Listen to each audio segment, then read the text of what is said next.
Hello बच्चों, का हाल चाल।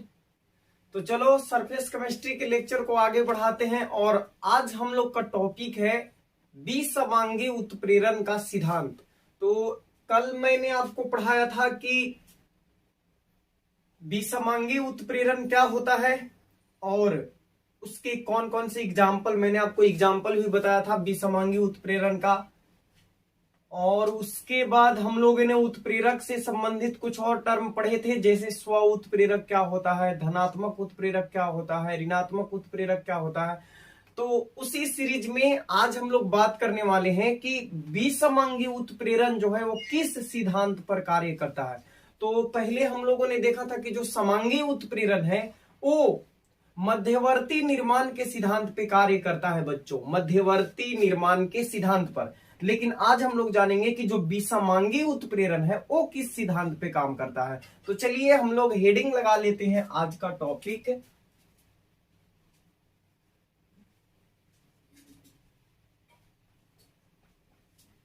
विसमांगी उत्प्रेरण का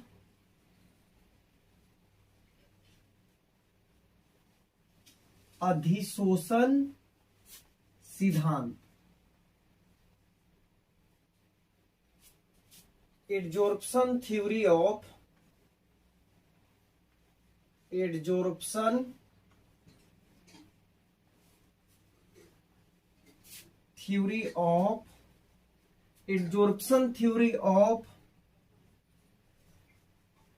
हेट्रोजीनियस कैटेलाइसिस।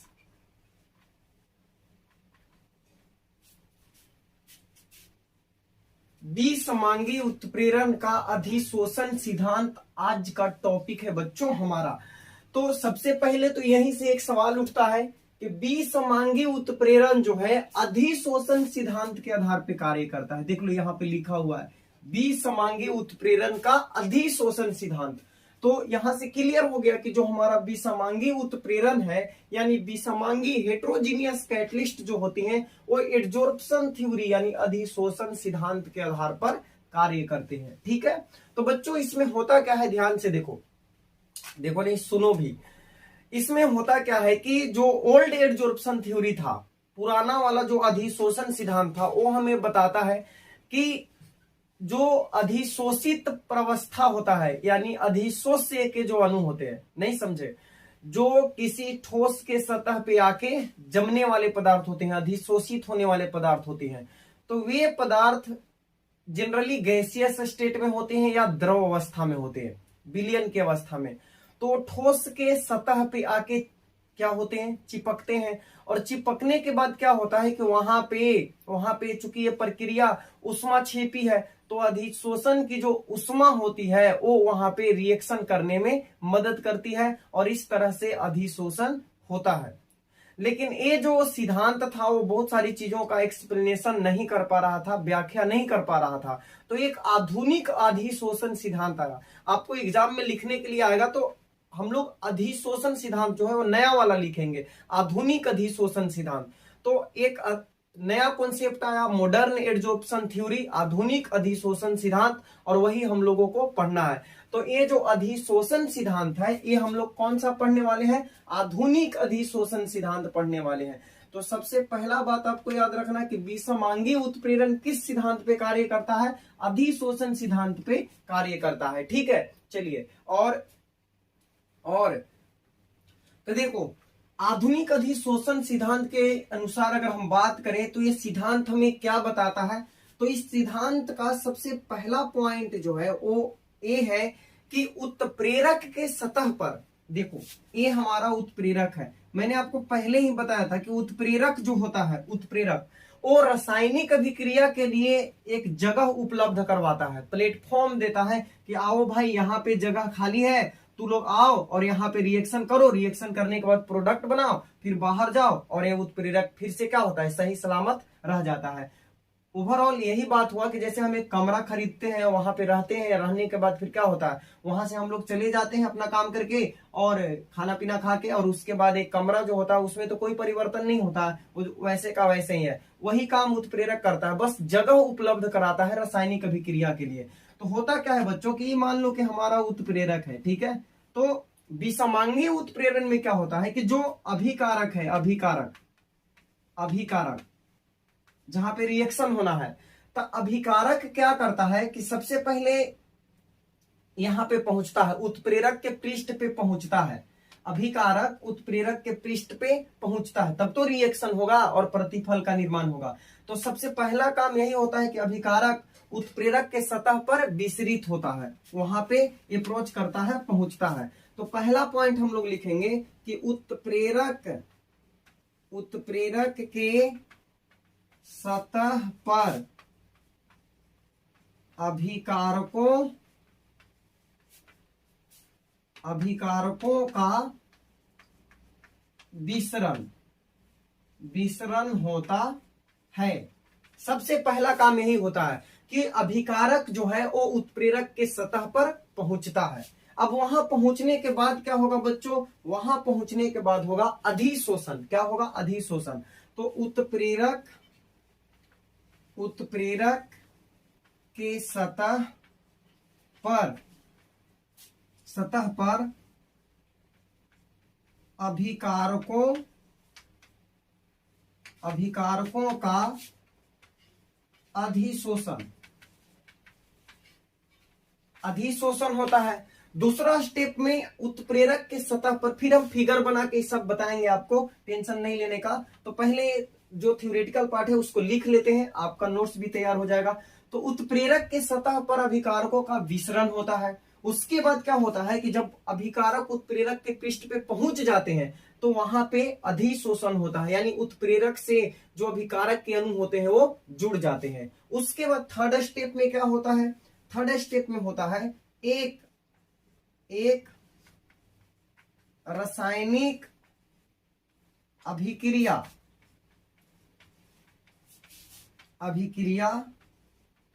के द्वारा मध्यवर्ती का निर्माण होता है। रासायनिक अभिक्रिया द्वारा यहां भी इंटरमीडिएट बनता है, मध्यवर्ती बनता है।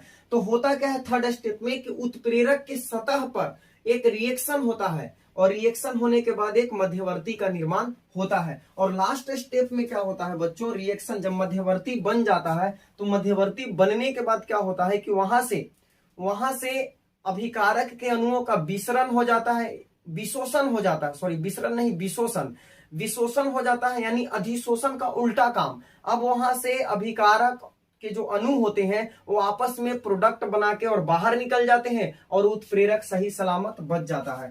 तो लास्ट स्टेप जो होता है, उत्प्रेरक के सतह से प्रतिफल, अभी जो अभिकारक था ना वो प्रतिफल में कन्वर्ट हो गया, चूंकि रिएक्शन यहाँ पे हो गया। तो मध्यवर्ती तब बोलेंगे जब यहाँ पे उत्प्रेरक और प्रतिफल एक साथ है। अब यहाँ से प्रतिफल क्या हो जाएगा, बाहर हो जाएगा और उत्प्रेरक हमारा बच जाएगा। तो उत्प्रेरक के सतह से प्रतिफल का विशोषण हो जाता है, विशोषण। तो ये 4 स्टेप में हमारा जो रिएक्शन है वो कंप्लीट हो जाता है और यही है हमारा मॉडर्न एडजॉर्प्शन थ्योरी। तो आधुनिक अधिशोषण सिद्धांत किसके लिए, विषमांगी उत्प्रेरण के लिए। पहला ऑब्जेक्टिव सवाल कि विषमांगी उत्प्रेरण जो है किस सिद्धांत पे काम करता है, अधिशोषण सिद्धांत। और अधिशोषण सिद्धांत अगर लिखने के लिए आए कि विषमांगी उत्प्रेरण का अधिशोषण सिद्धांत लिखें तो हम लोग आधुनिक अधिशोषण सिद्धांत की बात करेंगे, ठीक है। और आधुनिक अधिशोषण सिद्धांत क्या बताता है बच्चों, ये बताता है कि सबसे पहले उत्प्रेरक के जो सतह होता है उस पर अभिकारक के अणु पहुंचते हैं वहां पे। उसके बाद उत्प्रेरक के सतह पर अभिकारकों का अधिशोषण हो जाता है, यानी वे जुड़ जाते हैं उससे, और वहां पे अभिकारकों के बीच एक रासायनिक अभिक्रिया होता है और इंटरमीडिएट का निर्माण होता है, मध्यवर्ती का निर्माण होता है। और जब मध्यवर्ती टूटता है, मतलब जो प्रतिफल बना वहां पे रिएक्शन के बाद, वो प्रतिफल बाहर हो जाएगा और उत्प्रेरक अलग हो जाएगा। तो रिएक्शन हमारा कंप्लीट हो जाएगा और एडजॉर्प्शन थ्योरी भी हमारा कंप्लीट हो गया। इसको लिखिए तो एक फिगर के द्वारा आपको समझाते हैं। लिखिए पहले इसको।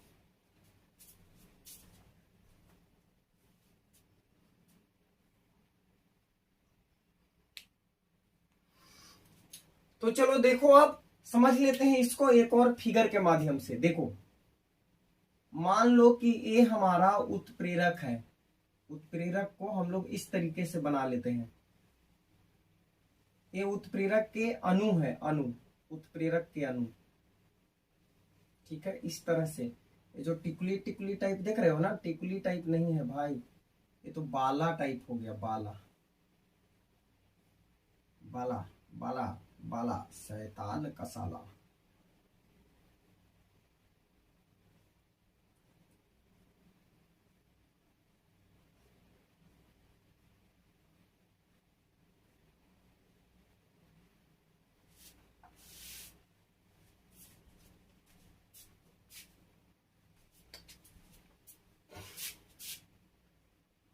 तो देखो, ये जो है हमारा उत्प्रेरक है। उत्प्रेरक, उत्प्रेरक के ढेर सारे अणु आपस में बॉन्ड से जुड़े हुए हैं। और देखो किधर किधर बॉन्ड बनेगा, तो जिधर जिधर अणु है उनके बीच तो बंधन का निर्माण हो गया। लेकिन इधर से कोई अणु नहीं है बच्चों, तो जब अणु नहीं है तो क्या इधर का बॉन्ड, इधर का जो संयोजकता है वो तो खाली रहेगा, ओपन रहेगा। ठीक है, मुक्त संयोजकता इसको हम बोलेंगे। ये सारा वैलेंसी जो है वो फिलअप है, सब बैलेंस है। लेकिन यहां पे जो संयोजकता है वो फ्री है, फ्री है, किसी के साथ बॉन्डेड नहीं है। तो ये जो है हमारा उत्प्रेरक है, उत्प्रेरक। और उत्प्रेरक के सतह पर मुक्त संयोजकताएं होती है। ये जो है बच्चों, इसको हम बोलेंगे, ये जो आप देख रहे हो ना, ये सब, ये जो देख रहे हो, ये मुक्त संयोजकता है, मुक्त संयोजकताएं, जहां पे कोई दूसरा पदार्थ आके जुड़ सकता है। क्योंकि इधर से क्या है, खाली है, इतना तो समझ रहे हो ना। तो इधर से कोई भी पदार्थ आके जुड़ सकता है। तो ये हमारा प्यारा सा उत्प्रेरक है। अच्छा, और क्या होगा कि अब इसके पास अप्रोच करेगा कौन, अभिकारक के अणु, ए और बी। ए और बी क्या है, अभिकारक है। यहां पे आएंगे तभी तो रिएक्शन होगा। तो अभिकारक के अणु यहां पर आ गए। ठीक है, ये उत्प्रेरक का पृष्ठ है और ये अभिकारक का अणु आ गया। विसरण हो गया, अभिकारक के अणु पहुंच गया यहां पे। अब क्या होगा, अब होगा उत्प्रेरक के सतह पर अभिकारक के अणुओं का अधिशोषण। यानी यहां से चलेंगे और यहां पे जाके जुड़ेंगे, कोई भी फ्री वैलेंसी कहीं पे जाके जुड़ जाएंगे। तो यहां पे क्या होगा, उत्प्रेरक के सतह पर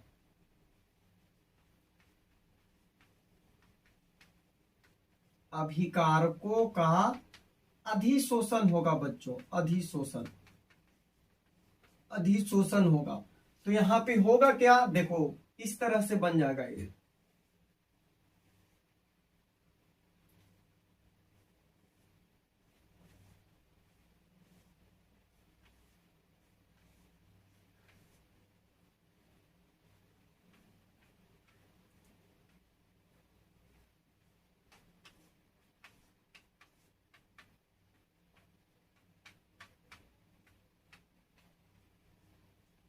यहाँ पे क्या होगा, ये हमारा उत्प्रेरक है और यह जो अभिकारक के अणु है जाके कहीं पे जो मुक्त संयोजकता आप चारों तरफ देख रहे हो, ये सब यहाँ पे जाके जुड़ जाएगा। तो यहां जुड़ गया ए और यहां जुड़ गया बी। ठीक है, उसके बाद क्या होगा, थर्ड स्टेप में क्या होगा, थर्ड स्टेप में इसको ऐसे बनाते हैं नीचे। थर्ड स्टेप में मैंने आपको बताया था कि यहाँ पे एक रासायनिक अभिक्रिया होगा अभिकारक के अणुओं के बीच। अभिकारक के अणुओं के बीच एक रासायनिक अभिक्रिया होगा और मध्यवर्ती का निर्माण होगा। तो यहां पे अभिकारकों के बीच रासायनिक अभिक्रिया होगा, अभिकारकों के बीच रासायनिक अभिक्रिया होगा। और होगा क्या, तो देखो यहां पे आपको अब इस तरह से देखने को मिलेगा।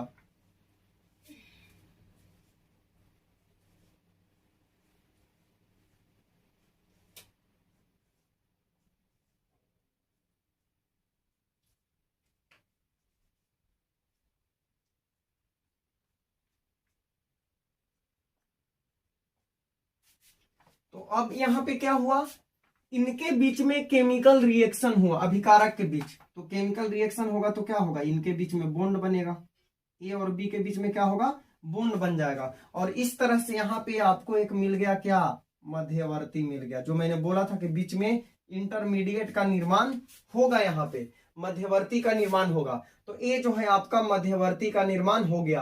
अब क्या होगा नेक्स्ट स्टेप में, नेक्स्ट स्टेप में विशोषण होगा। विशोषण बोले थे हम कि प्रतिफल क्या होगा, प्रतिफल यहां से बाहर निकल जाएगा और उत्प्रेरक शेष बच जाएगा। तो आपका ए प्लस बी यानी ए बी, ए बी जो है ये प्रतिफल बन गया, प्रतिफल बन गया। और ये जो उत्प्रेरक है जस्ट इसी प्रकार का, इधर लिखेंगे तो आपको दिखाई नहीं देगा। तो ए बी जो है यहां से बाहर हो गया बच्चों प्रतिफल बन के, और ये जो उत्प्रेरक बना फिर से यहाँ पे आपको वापस मिल जाएगा। तो ये पूरा मैकेनिज्म है किसका, विषमांगी उत्प्रेरण के अधिशोषण सिद्धांत का। सबसे पहले अभिकारक के अणु आए नजदीक किसके, उत्प्रेरक के सतह के, फिर यहाँ पे अभिकारक के अणु उत्प्रेरक के सतह पे अधिशोषित हो गए। उसके बाद इनके बीच में केमिकल रिएक्शन हुआ तो एक मध्यवर्ती बना, और यहां से क्या हुआ, अब प्रतिफल बाहर निकल गया तो उत्प्रेरक सही सलामत वापस बच जाएगा। तो लिख लीजिए इसको, पढ़ते हैं आगे।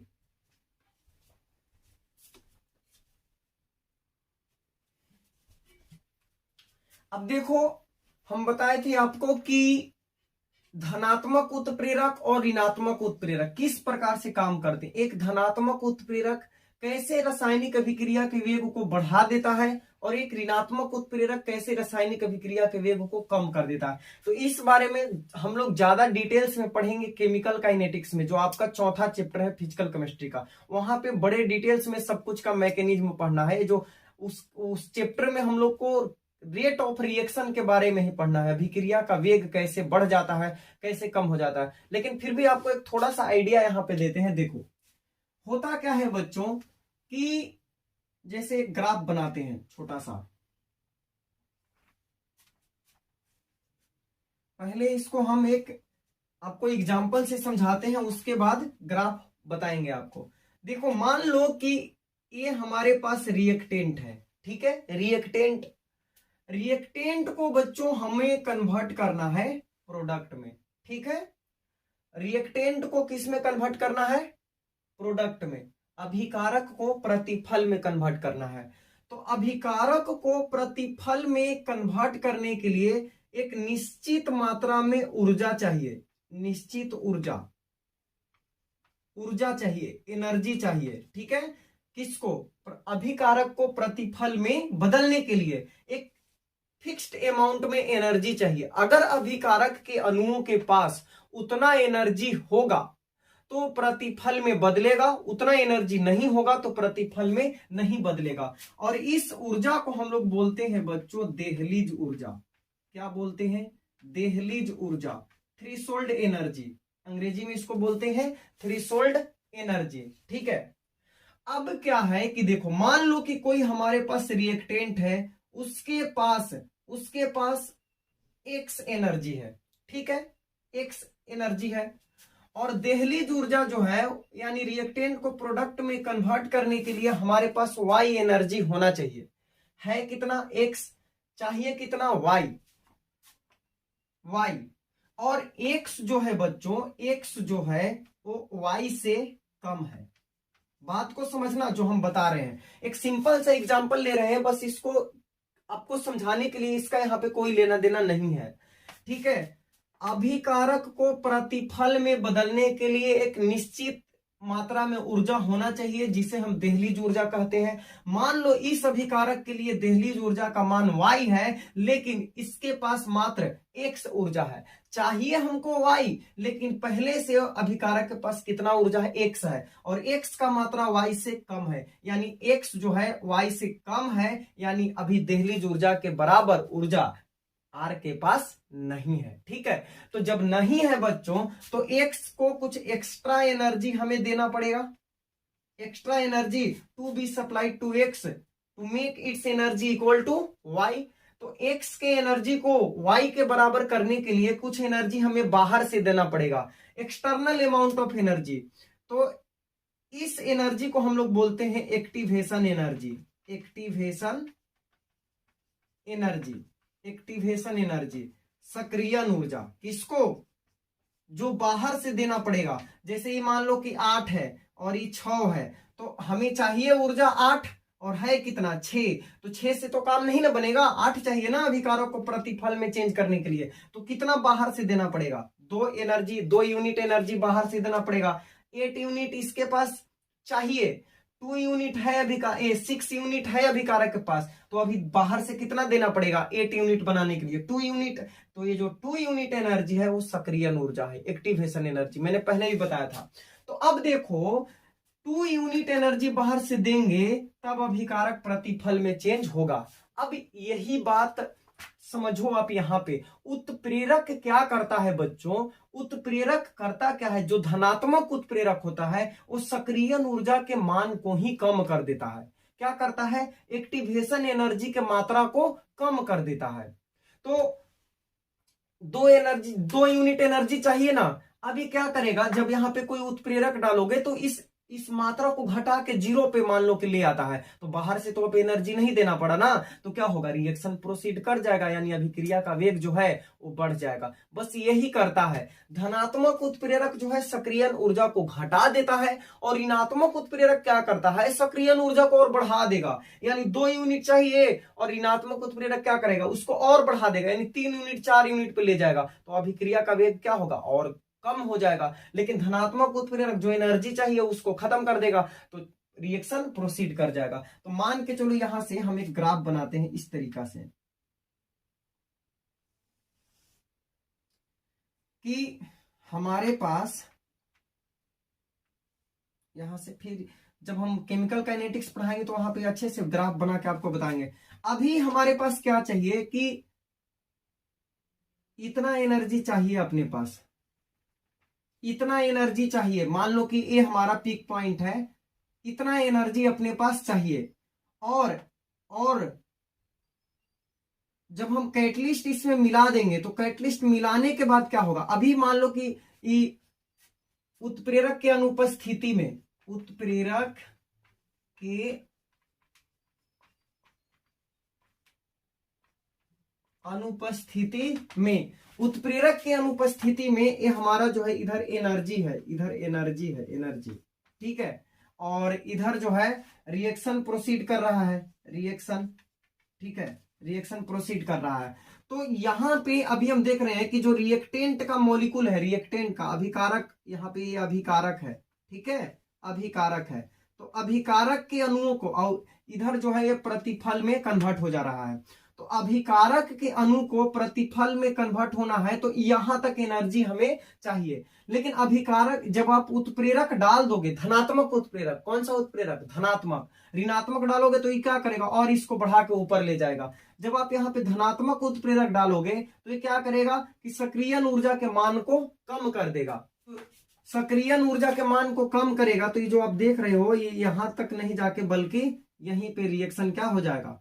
प्रोसीड कर जाएगा, ठीक है, इस तरह से।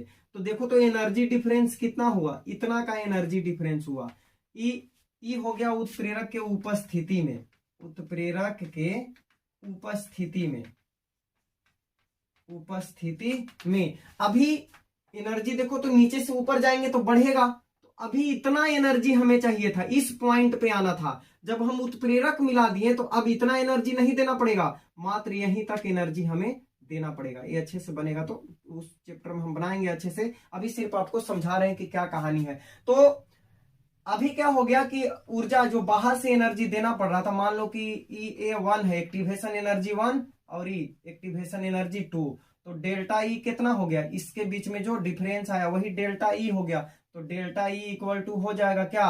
EA2 माइनस EA1, ये हो जाएगा चेंज इन एनर्जी। कितना एनर्जी का चेंज आया? देख रहे हो कितना गैप है, इतना का गैप है। तो उत्प्रेरक मिलाने के बाद यही होता है कि सक्रियण ऊर्जा का मान कम हो जाता है, जिससे बाहर से एनर्जी कम देना पड़ता है और रिएक्शन का वेग बढ़ जाता है, ठीक है। तो ये था हमारा कि धनात्मक उत्प्रेरक कैसे काम करता है। और वही ऋणात्मक उत्प्रेरक की बात करोगे तो ये क्या करेगा? और अमाउंट बढ़ा देगा, बढ़ा देगा तो रिएक्शन का वेग कम हो जाएगा। तो अभी इसको लिखना नहीं है, इस सिर्फ हम आपको समझा दिए, थोड़ा सा ये सब ग्राफ अच्छे से नहीं बना है। तो जब हम लोग केमिकल काइनेटिक्स पढ़ेंगे तो बहुत अच्छे से वहां पे पढ़ाएंगे आपको, हम बहुत अच्छे से वहां पे बड़े डिटेल्स में पढ़ना भी है। ठीक है, तो अभी हम लोग बढ़ते हैं आगे।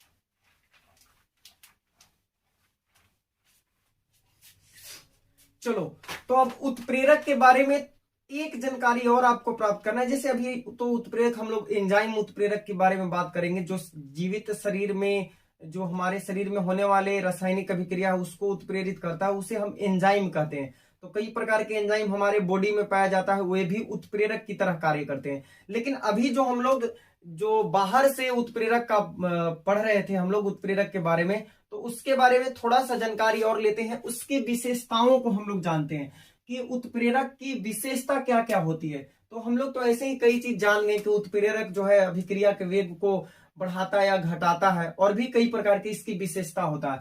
तो हेडिंग लगा लो आप लोग, ठोस ठोस उत्प्रेरक की महत्वपूर्ण विशेषताएं।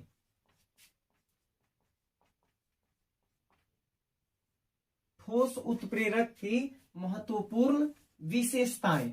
तो सबसे पहली विशेषता की अगर हम बात करें बच्चों, तो है अभिकारक उत्प्रेरक की सक्रियता। सक्रियता, एक्टिविटी, एक्टिविटी, एक्टिविटी। तो हम इसको समझाते हैं केवल, और आप इसको आराम से लिख लेना, ठीक है। सक्रियता, तो अभी उत्प्रेरक की सबसे पहली विशेषता है और सबसे महत्वपूर्ण विशेषता है कि उत्प्रेरक बहुत ही ज्यादा सक्रिय होते हैं। यानी किसी उत्प्रेरक का बहुत बहुत ही कम मात्रा एक बहुत बड़े अभिक्रिया को उत्प्रेरित करने के लिए पर्याप्त होता है। ठीक है, तो उत्प्रेरक जो होते हैं बहुत अधिक सक्रिय होते हैं, और उसकी थोड़ी सी मात्रा ही किसी भी अभिक्रिया को उत्प्रेरित करने के लिए पर्याप्त होता है। तो उत्प्रेरक बहुत ही ज्यादा सक्रिय होते हैं। ठीक है, दूसरा पॉइंट है बच्चों विशिष्टता। विशिष्टता, स्पेसिफिसिटी, स्पेसिफिसिटी, विशिष्टता, विशिष्टता। कोई भी उत्प्रेरक जो होता है बहुत अधिक विशिष्ट प्रकृति का होता है। कहने का मतलब बच्चों कि एक उत्प्रेरक जो है वो एक ही प्रकार के अभिक्रिया को उत्प्रेरित कर सकता है, दूसरे को नहीं कर सकता है। जैसे मैंने आपको बताया था कि हैबर विधि से हम लोग अमोनिया का निर्माण करते हैं, तो वहां पे उत्प्रेरक कौन होता है? आयरन होता है। तो आयरन जो है वो हैबर विधि में ही सिर्फ प्रयोग में लाया जा सकता है उत्प्रेरक की तरह। वहीं आप जब सल्फ्यूरिक एसिड में जब आप बनाते हो वहां पे संपर्क विधि, वहां पे आयरन डालोगे तो वो उत्प्रेरक की तरह कार्य नहीं करेगा। दूसरी चीज, जैसे हमारे आप देखते हो दैनिक जीवन में दूध से दही बनाते हैं, तो उसको उत्प्रेरित करता है कौन? Lactobacillus enzyme. ठीक है, तो वहां पे लैक्टोबैसिलस जो है वो दूध से दही बनने की जो प्रक्रिया है उसी को उत्प्रेरित कर सकता है। ठीक है, किसी दूसरे प्रक्रिया को उत्प्रेरित नहीं करता है। तो आप ध्यान रखना कि उत्प्रेरकीय अभिक्रिया जो होते हैं अति विशिष्ट होते हैं। एक उत्प्रेरक एक ही प्रकार के अभिक्रिया में उत्प्रेरक का कार्य करता है, किसी दूसरे अभिक्रिया में उत्प्रेरक का कार्य नहीं करता है। ठीक है, बात नंबर 3, अपरिवर्तनशील।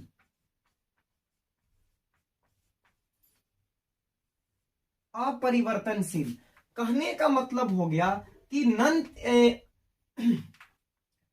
अपरिवर्तनशील कहने का मतलब कि जो उत्प्रेरक होते हैं वो अभिक्रिया के दौरान अभिक्रिया में भाग लेते हैं, लेकिन अभिक्रिया के अंत में उसमें कोई परिवर्तन नहीं होता है। तो आप इसमें लिख सकते हो कि उत्प्रेरकीय अभिक्रिया के अंत में उत्प्रेरक के द्रव्यमान में या उसके गुण में कोई परिवर्तन नहीं होता है, वे अपरिवर्तित रहते हैं। तो ये भी इसका एक गुण है। चौथा बात आप लिख सकते हो, उत्प्रेरक अभिक्रिया को प्रारंभ नहीं करते। मतलब उत्प्रेरक का मुख्य काम है बच्चों अभिक्रिया के वेग को परिवर्तित करना। कहने का मतलब कि अभिक्रिया हो रहा है और उसमें उसका स्पीड कम है, तो धनात्मक उत्प्रेरक क्या करेगा, उसके स्पीड को बढ़ा देगा, या फिर ऋणात्मक उत्प्रेरक उसके स्पीड को कम कर देगा।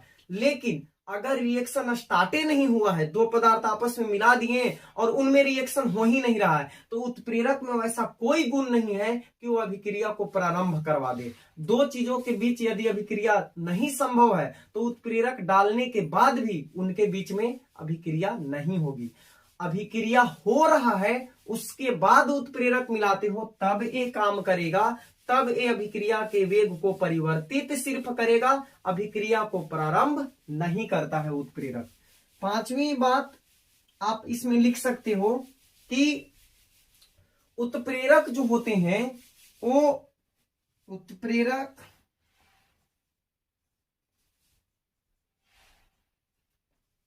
उत्पाद के प्रकृति को नहीं बदल सकते। उत्प्रेरक उत्पाद के प्रकृति को नहीं बदल सकते। कहने का मतलब कि नाइट्रोजन और हाइड्रोजन के बीच हम लोग रिएक्शन कराते हैं तो क्या बनता है बच्चों, अमोनिया बनता है। अब देखो आप इसमें उत्प्रेरक डालो या ना डालो, ये हमेशा अमोनिया ही बनेगा। अगर यहाँ पे जैसे नाइट्रोजन हाइड्रोजन के बीच रिएक्शन करवा दिए तो आयरन उत्प्रेरक डालते हैं तो रिएक्शन तेजी से होगा, नहीं डालते हैं तो रिएक्शन धीरे धीरे होगा, लेकिन बनेगा हमेशा अमोनिया ही। उत्प्रेरक डालो तो भी अमोनिया बनेगा, उत्प्रेरक न भी डालो तो भी अमोनिया ही बनेगा। कहने का मतलब कि उत्प्रेरक सिर्फ अभिक्रिया को उत्प्रेरित करते हैं, उसके उत्पाद पर कोई प्रभाव नहीं डालते कि उत्पाद जो है वो बदल जाएगा, ऐसा कोई इसमें नहीं है। तो क्या क्या हमने सीखा, सबसे पहली बात कि उत्प्रेरक बहुत ही ज्यादा सक्रिय होते हैं। उत्प्रेरक का एक छोटा सा मात्रा एक बहुत अधिक अभिक्रिया को यानी अभिक्रिया के बहुत सारे अणुओं को उत्प्रेरित कर सकता है। आप कह सकते हो कि उत्प्रेरक का जो एक अणु होता है वो अभिकारक के 10 लाख अणुओं को एक साथ उत्प्रेरित कर सकता है। तो समझ सकते हो कि कितना एक्टिव होता है, ये एनसीईआरटी का लैंग्वेज है। तो उत्प्रेरक जो होता है बहुत ज्यादा सक्रिय होता है। दूसरा विशिष्टता, उत्प्रेरक जो होता है अति विशिष्ट होता है। एक उत्प्रेरक सिर्फ एक ही अभिक्रिया को उत्प्रेरित कर सकता है, दूसरे में उत्प्रेरक की तरह कार्य नहीं करेगा। यानी संपर्क विधि में हम लोग प्लेटिनम का यूज करते हैं तो सिर्फ वहीं पे हम प्लेटिनम का यूज कर सकते हैं। अब आप समझोगे कि तेलों के हाइड्रोजनीकरण भी हम प्लेटिनम से ही अभिक्रिया को उत्प्रेरित कर ले तो वहां पे नहीं होगा।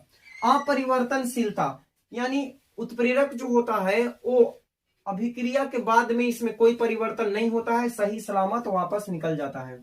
उत्प्रेरक अभिक्रिया को प्रारंभ नहीं करता, सिर्फ अभिक्रिया के वेग को परिवर्तित करता है। उत्प्रेरक उत्पाद के प्रकृति को भी नहीं बदल सकता है, यानी जो बनना होगा वही बनेगा, चाहे उत्प्रेरक डालो या ना डालो। तो ये था बच्चों हमारा आज का लेक्चर। कल से हम लोग पढ़ेंगे एंजाइम उत्प्रेरण, यानी एंजाइम उत्प्रेरक जो होता है, जो हमारे बॉडी में एंजाइम होते हैं, हमारे शरीर के अंदर जो रासायनिक अभिक्रिया होता है, जैसे भोजन का पचना और कई तरह के अभिक्रिया होता है, तो उन सभी अभिक्रियाओं को जो उत्प्रेरित करते हैं उसे हम लोग एंजाइम बोलते हैं। तो एंजाइम के बारे में पढ़ेंगे हम लोग नेक्स्ट क्लास में, ठीक है। तो तब तक आप इसको देखिए, वीडियो अच्छा लगे तो लाइक करें, इसको शेयर भी करें अपने दोस्तों के साथ ताकि वे भी इसका लाभ उठा सके। मिलते हैं बच्चों नेक्स्ट वीडियो में। Thanks for watching.